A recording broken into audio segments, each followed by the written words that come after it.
viene el día que todo será puesto en la luz. Vamos a leer Mateo 7, 21 al 23, tremendas palabras de nuestro Señor Jesucristo. Este es uno de los mensajes tremendos, gloriosos. Estos son los mensajes que debemos de escuchar con atención, tratarlos con sinceridad, con honestidad, con humildad, sabiendo que a todos nos habla, a todos nos advierte. Por eso mi tema, viene el día cuando todo estará en la luz, que todo será esclarecido. Mateo 7, 21 al 23, lo leemos en el nombre del Padre, del Hijo y del Espíritu Santo. No todo el que me dice, Señor, Señor, entrará en el reino de los cielos, sino el que hace la voluntad de mi Padre que está en los cielos. Muchos me dirán en aquel día, Señor, Señor, no profetizamos en tu nombre, y en tu nombre echamos fuera demonios, y en tu nombre hicimos muchos milagros. Entonces les declararé, nunca os conocí, apartados de mí, hacedores de maldad. Qué palabras tan fuertes. Esta es una de las grandes exhortaciones dadas por nuestro Dios, el juez del universo y el juez que juzgará o nos juzgará en el último día. El capítulo 7 de Mateo está lleno de grandes enseñanzas acerca de cómo es un verdadero discípulo de Jesucristo. Hoy solo vamos a hablar un poco de esta tremenda advertencia para todos los que profesamos ser seguidores de Jesucristo. Viene el día en que todo se pondrá en claro.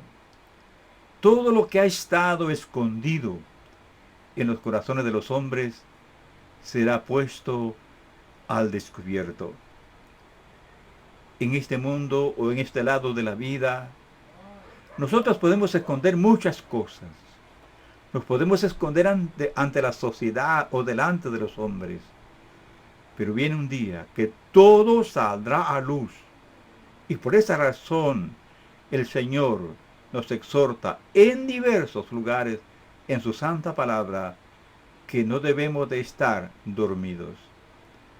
El Rey del universo, nuestro Señor Jesucristo, que es el juez de todos los hombres, ya ha decretado con toda claridad quién es el verdadero discípulo de Jesucristo.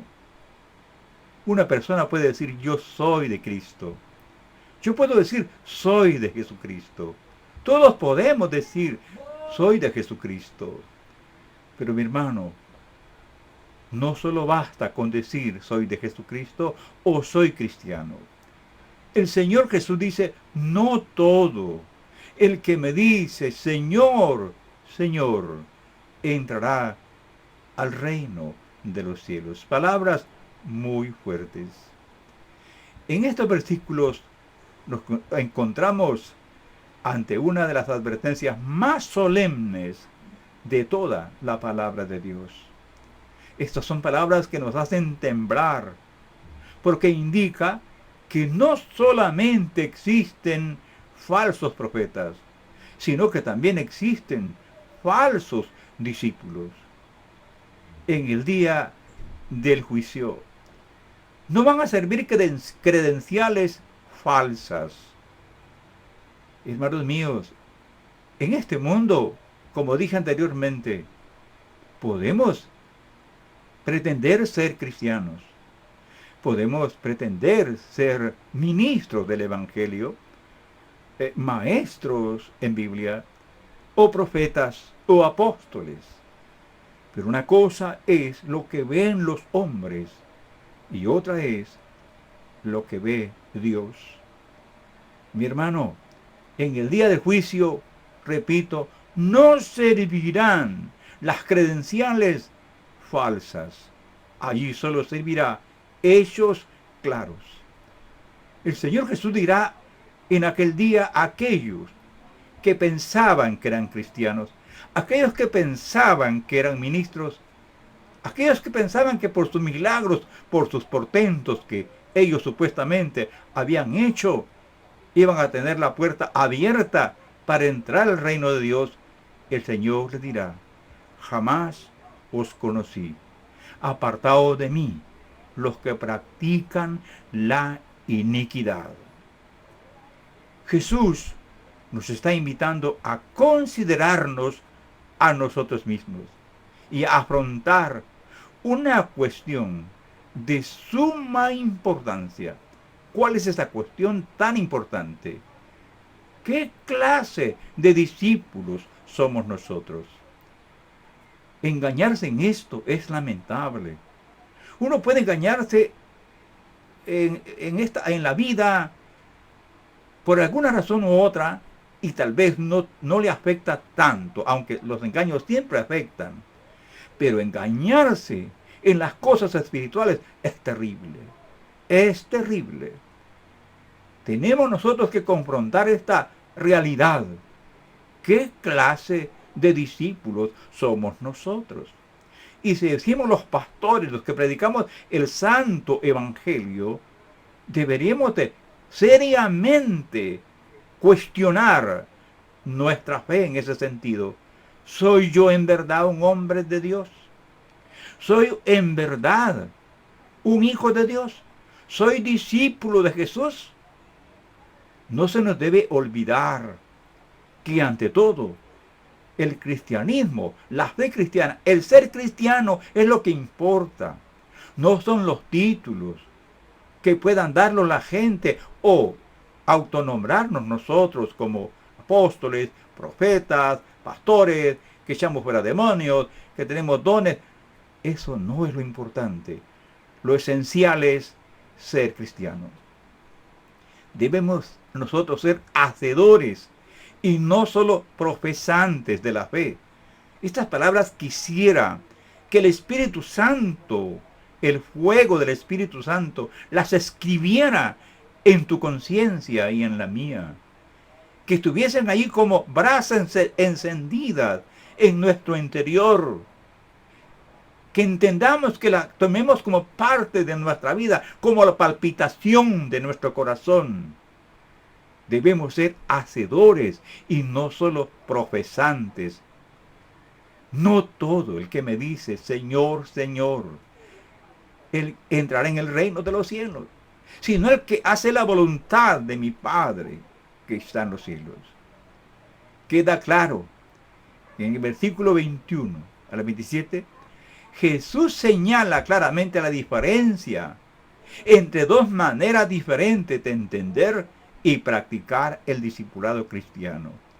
Así pues, aquí tenemos que distinguir entre discípulos y pseudodiscípulos. Está claro también que la principal diferencia entre los dos grupos está en cómo respondemos a las enseñanzas de Jesús. Unos son meros oidores que se engañan a sí mismos. Los otros son oidores y además no son hacedores de la palabra del Señor. Eso lo dice Jacobo en capítulo 1, verso 22. Nos preguntamos, ¿las personas aquí que se mencionan en este párrafo bíblico serán meros creyentes nominales? Según las palabras del versículo 22, las personas contempladas no son típicos cristianos nominales. Más bien son personas muy activas en el ministerio cristiano. Por tanto, el objeto de la advertencia de Jesús no es el mero nominalismo. No. Es cuestión de nuestra sinceridad, de la pureza de nuestra motivación, de la realidad de nuestro caminar con Dios, de nuestra verdadera sumisión a la autoridad de Jesucristo, de nuestro profundo deseo de hacer su voluntad y acatar sus enseñanzas. Sobre todo, es cuestión de nuestra obediencia. Según la palabra de Dios, entramos al reino no por lo que decimos, sino por lo que somos. Recuerde esto, no es cuestión de solo palabras, es de hechos. No es cuestión de solamente lo que uno dice, son hechos reales. No es cuestión de solamente de realizar alguna obra, sino de hechos que brotan del sincero deseo de hacer la voluntad de Dios. No todo el que me dice, Señor, Señor, entrará en el reino de los cielos, sino el que hace la voluntad de mi Padre que está en los cielos. El que hace la voluntad de Dios, según el versículo 21, ese entra en la paz con Dios. O sea que no entra en el reino aquel que dice, sino el que hace. ¿A qué se refiere Jesús cuando habla de la voluntad de mi Padre? Según algunos eruditos dicen que la voluntad de Dios consiste, y eso no solo los eruditos, la Santa Biblia lo dice, que la voluntad de Dios consiste en practicar la justicia. Aquí da a entender que tenemos que poner en práctica las enseñanzas éticas y morales del Señor Jesús que enseña en este mismo capítulo de Mateo 7. En una palabra, la voluntad de Dios consiste en que seamos santos. Como diría el apóstol Pablo, la voluntad de Dios es vuestra santificación. La santidad de vida es siempre la meta perseguida por el Evangelio. No nos llamó Dios a inmundicia, sino a santificación. No hay lugar para el evangelio barato, diluido o descafeinado. El evangelio de Jesús no es para entretener a los mundanos, sino para transformar los santos. Entendamos muy claramente, pues, que el reino de Dios es para los que hacen la voluntad de Dios viviendo vidas santas y piadosas y obedeciendo al Señor Jesucristo. En aquel día no valdrán, como dije anteriormente, solo lo que pensábamos que hacíamos. Muchos me dirán en aquel día, dice el Señor, Señor, Señor, no profetizamos en tu nombre y en tu nombre echamos fuera demonios y en tu nombre hicimos muchos milagros. En aquel día, nuestro Señor deja claro la realidad ineludible del juicio venidero. Los oyentes judíos así lo entendieron. Se refería al día cuando el Señor llamará a todos los hombres a dar cuenta. Para algunos pocos, el amor a Dios, el honor a la verdad o la integridad y coherencia personales serán motivos suficientes para mantenerlos en el camino estrecho. Por tanto, necesitamos recordar siempre que se acerca el día final, el gran día del juicio divino. Y en aquel día, según Jesús, muchos supuestos cristianos se llevarán la terrible sorpresa de ser apartados por Él como personas que Él nunca ha conocido. Recuerde, la palabra de Dios es fiel. En conclusión, entonces dice el Señor Jesús, les protestaré, nunca os conocí, apartados de mí, hacedores de maldad. Este es el destino de aquellos que escogieron vivir una vida a su manera y no conforme a las enseñanzas de nuestro Señor. Allí será el llanto y el crujido de los dientes cuando vean a Abraham, a Isaac y a Jacob y a todos los profetas en el reino de Dios, pero vosotros seáis echados fuera, dice Lucas 13:28. Hermanos en la fe y compañeros de ministerio, no basta con la mera profesión de la fe. Es indispensable nacer de nuevo por la fe en Cristo. No se nos olvide que ante todo lo que vale es ser cristiano de verdad. Asegurémonos de ser auténticos discípulos de Jesucristo y no meros profesantes. Cómo vivimos en la vida diaria pone de manifiesto quiénes somos en verdad. Ser pastor, ministro o dirigente denominacional no es señal de que uno es cristiano. Todo esto se puede hacer o lo puede hacer alguien sin ser cristiano. En el reino de los cielos solo entran los que lo hayan demostrado en este mundo viviendo en santidad. son los frutos que identifican a un cristiano auténtico y no los ministerios. No todo el que me dice Señor, Señor, entrará en el reino de los cielos, sino el que hace la voluntad de mi Padre que está en los cielos. Muchos me dirán en aquel día, Señor, Señor, no profetizamos en tu nombre, y en tu nombre echamos fuera demonios, y en tu nombre hicimos muchos milagros. Entonces les declararé, nunca os conocí, apartados de mí, hacedores de maldad. Piénselo, reflexione. ¿Es usted un discípulo auténtico? Lo va a demostrar con su forma de vivir, íntima y públicamente.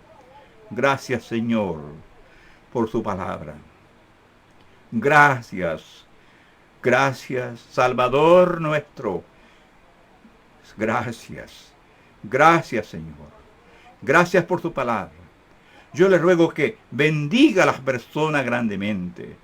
Toque a las personas. Oh Señor, que el Espíritu Santo traiga convicción a nuestras vidas.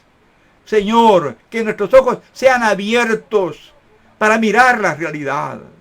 Que podamos comprender, Señor, tu palabra y ser responsables delante de ti. Ayúdanos, Padre. Denos fuerza. En el nombre del Señor te rogamos que nos ayudes a todos. Amén. Que el Señor bendiga sus vidas y gracias por haber estado con nosotros. Hasta la próxima.